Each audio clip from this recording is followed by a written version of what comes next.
The Magic Flute is such a wonderful and yet very difficult piece for any producer of theater because on the one hand it's a piece that it's very childlike. There's these beautiful innocent fairy tale themes, the dragon at the beginning, the rescuing of princesses. And it also makes this theme of becoming an adult, of growing and developing and becoming wise, these extremely adult themes, very important. And so the question is how does a director or how does a production go about weaving these two angles together, the childlike and the very adult?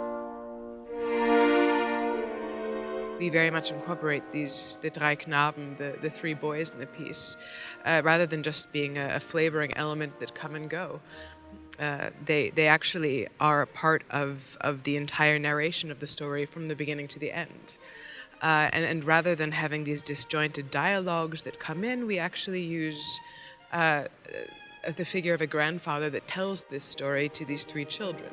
And the three children are, of course, a proxy for the audience, so that we can, as an audience, follow along with the journey of the child and see it through their eyes, and also see the way they are approaching these sometimes very difficult and scary themes that perhaps a child would encounter.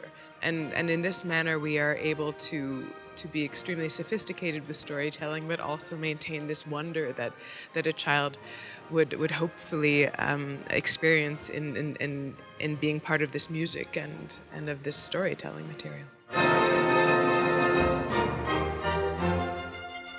For us, the piece begins in a bisected, very wealthy family home in Vienna in the early part of the 20th century, and we see a family at a regular dinner time that dinner is prepared for them. They eat together. One sees the three boys, the drei Knaben later, eating dinner with their mother and father. We also see that during the dinner hour there's a delivery from a butcher of birds, chickens for the next few nights, and also from the man that delivers coal.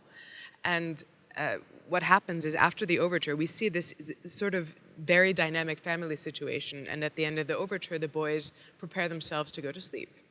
And then the grandfather begins reading from a storybook, which is of course called The Magic Flute.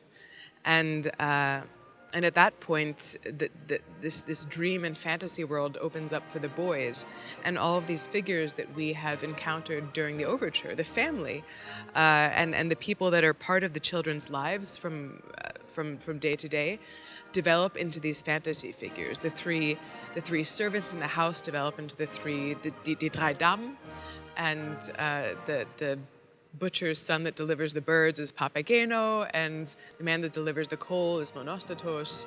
The mother that we just met becomes the queen of the night, and so we have, I think, much as it was for all of us when you're a child and you think about these stories, you think about impressions and objects and people in your own life that develop this fantastic quality, and this is how we begin the journey of the Magic Flute in this production.